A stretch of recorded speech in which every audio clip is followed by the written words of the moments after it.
Hi everyone, I hope you all are doing well. I want to go ahead and finish reading the lore cards today, the rest of the Undead faction.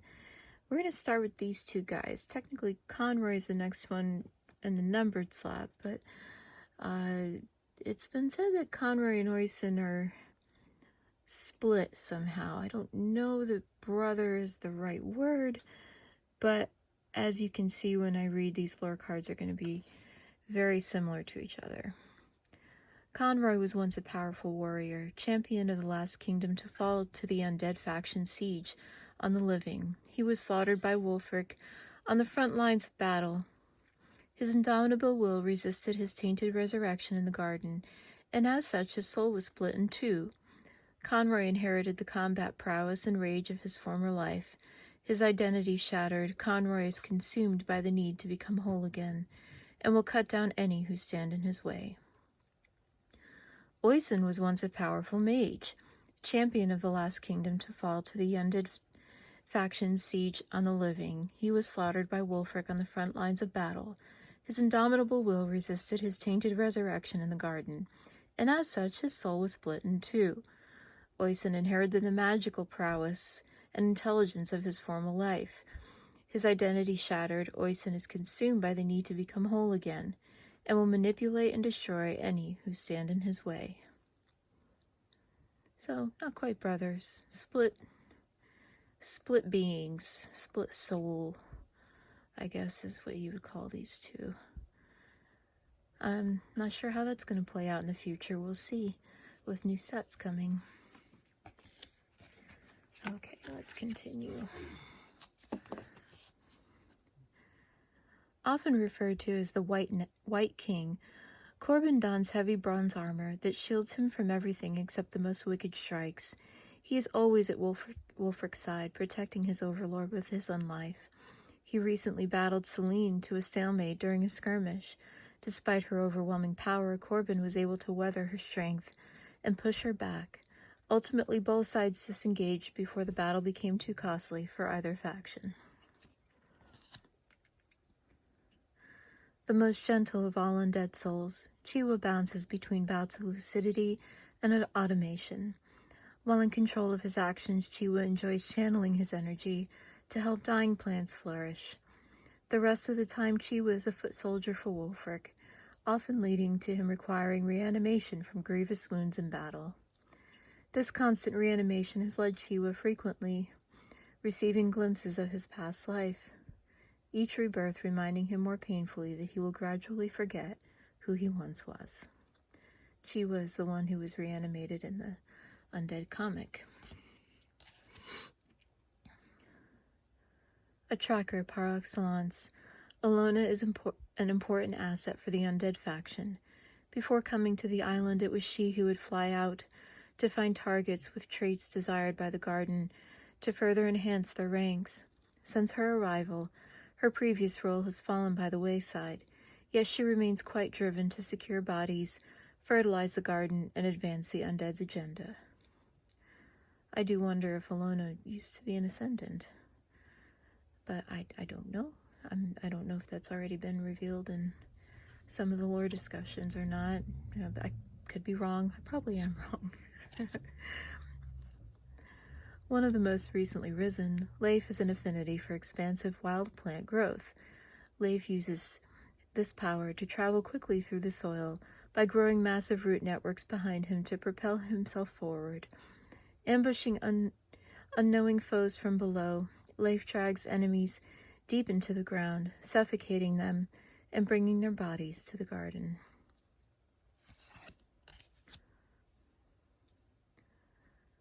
A thick purple miasma emanates from the gnarled staff that surrounds the wood witch, Fleur. From the neck down, she appears to be a single entity, but from above the flesh of her throat, she is a mass of mangled, dark wood with a sickly green flame burning inside. Blessed to be partially made of the garden itself, the staff she carries is made from the same tree as her visage, gifts from Pluto, who in his own peculiar way seems fond of Fleur.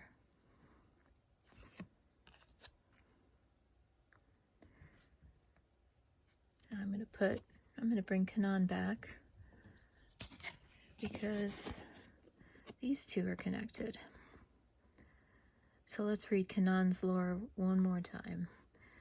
The estranged brother of Vidar, brother in quotes, Kanan identifies as a poet and a scholar, but the truth is he is a foot soldier for Wulfric. Kanan has a small collection of vials, books, and other items from conquests with the army of the undead that he cherishes.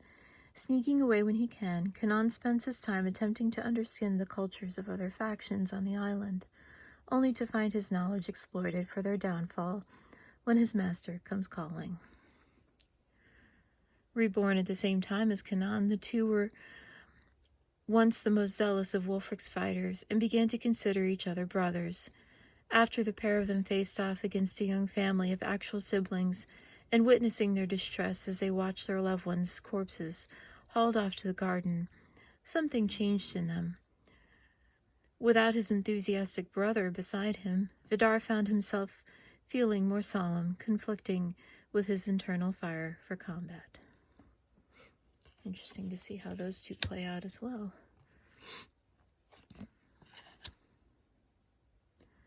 A unique product of the garden is the metalloid monstrosity Shiriki.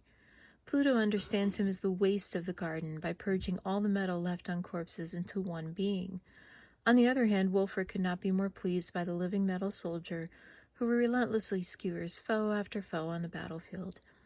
Recently, Shiriki has begun to study the arcane as a means to control the metal of his body, shaping it into various weapons at will. And there's Oisin again.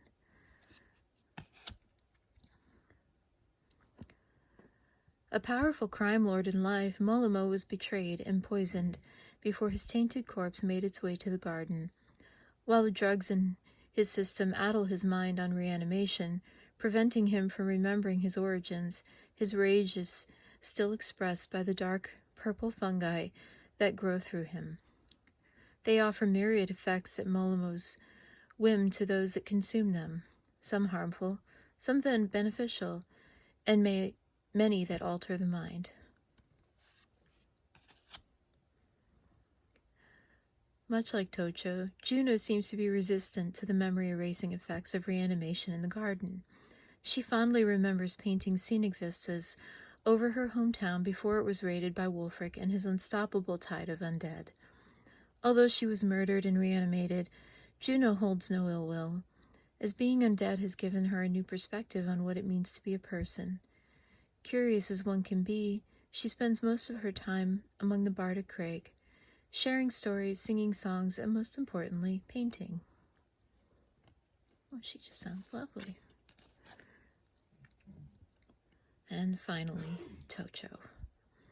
Do not fear, citizen, for it is I, champion of Valkenheim, champion of Skarnheim, grand champion of the laurels, the marquis of the wardrobe, the selfless lover, the bard of the bog, the rider of 1,001 battles, love child of Pluto and Wulfric, defiler of Brunswick and slayer of Frode. Oh, my name? My name is Tocho. And that is supposedly an excerpt from Tocho's welcome speech as a new member of the Bardic Craig. And that is the rest of the lore cards for the Kickstarter edition of Kryptik. I hope you enjoyed those. I really enjoyed, I'm really enjoying reading them and learning more about the lore. There's quite a lot to learn. There's more mysteries coming. There's more riddles coming. And we'll see what's ahead. So from what I understand, Wave 2 has been delayed slightly, but that's okay. Let's see. Oh, we got Rhea in the foil. Very pretty.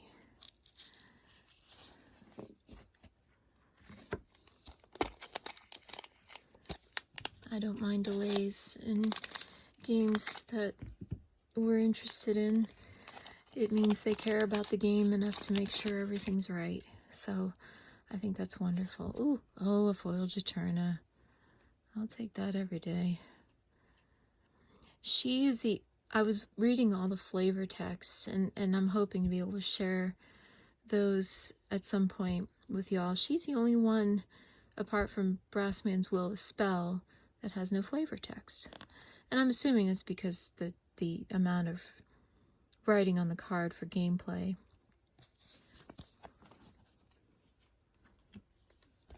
Finally finishing up this box, guys. It's taken long enough. I spread these videos out so much. We've been so busy. Did I totally skip the... Oh, Felicity. So Felicity is our... Full art! What? Another one? Well, that's funny. I mean, it's happened before, but I didn't expect another full art from this box. I already pulled the Holdar. Nice. Oh, I'm happy with that. Wow. Very cool. I'll take 2 full arts in a box any day as well. There are some boxes that I guess would be called God boxes. They've got multiple full arts, but I did not expect that from... I did not expect more than one from this box, that's for sure. Wow, that is just... These full arts, they are just gorgeous. I mean, wow. A lot of us who enjoy this game and these cards keep saying we can't say enough how beautiful these cards are and beautiful the art is. And there is Kieran. Okay, we are done with the box. The bonus full art. Let's see what we got in our last box topper.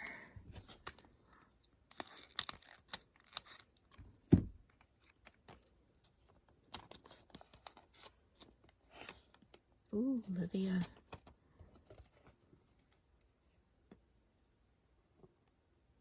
Some of these foils are very subtle, but the gold with the sepia coloring on the card is just beautiful. And that's all I got right now, guys. If there's anything else you want me to try to read or do for videos for Kryptik, please let me know. I would like to also open some other products. I figured it'd be fun to just do it on video, just in case anybody's interested in seeing it. I know a lot of people enjoy box openings, but we've got other stuff like Magic and Pokemon and, oh, what else? I can't remember right now. Some Flesh and Blood, things like that I guess I can open at some point.